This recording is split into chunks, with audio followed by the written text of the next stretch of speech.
All right, let's go through those solutions. So 8102, right off the bat, with all of these, you're going to see me do this. You can take the y-intercept right there. Remember, the y-intercept happens where x is 0. So if I put 0 here, 0 squared, 0. 4 times 0, 0, plus 9. That's your y-intercept. I'll do that every time. Next, as I said, copy the first two terms plus blank plus last term minus blank. And the number you write here is the number you write there. Now, half of 4 is 2, and 2 squared is 4. It happens. So I got a 4 here, I got a 4 there. And remember, this is the thing that becomes the perfect square trinomial. In other words, if I square this and I do the little box in the square and I fill it in, I get this back if I have this. And remember, it's always x plus, or if this is minus, you do minus half of that. Half of that right there. Squared plus, and then whatever this is. Well, it's 5. Then I'm in vertex form, and my vertex is at the opposite of this. It's always the opposite of what's in the parentheses. So it's -2, +5, -2, +5. My y-intercept is 0, 9, so it's way up there. My graph looks something like that. It's not going to cross the x-axis. I'm over it.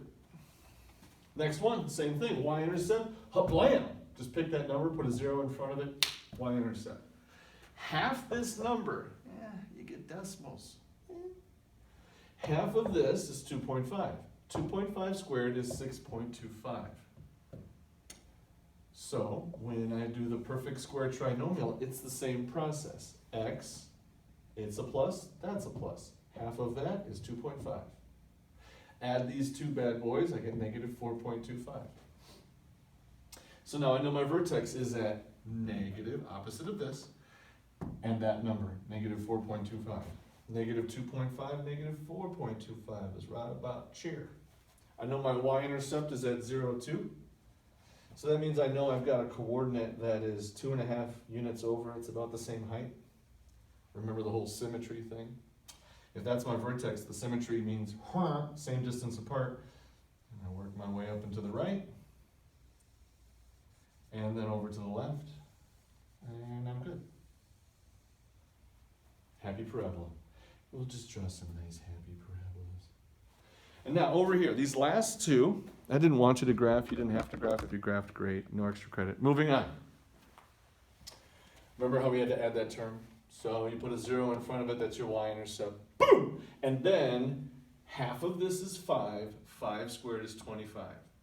There's a 0 here, so I didn't copy it down. I was feeling a little lazy, you know? So there's that. This gets factored to give me that. X plus half of that is 5. Then I got the -25, and that means my vertex is at negative, opposite of this, comma, that number. This never gets opposite. It's always just whatever that number is.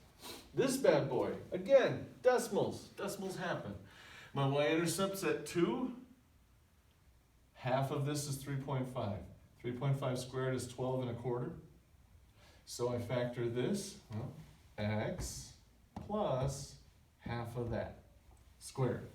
Minus, because these two come together to give me -10.25. My vertex is at the opposite of this, -3.5, -10.25. Now go attack the homework.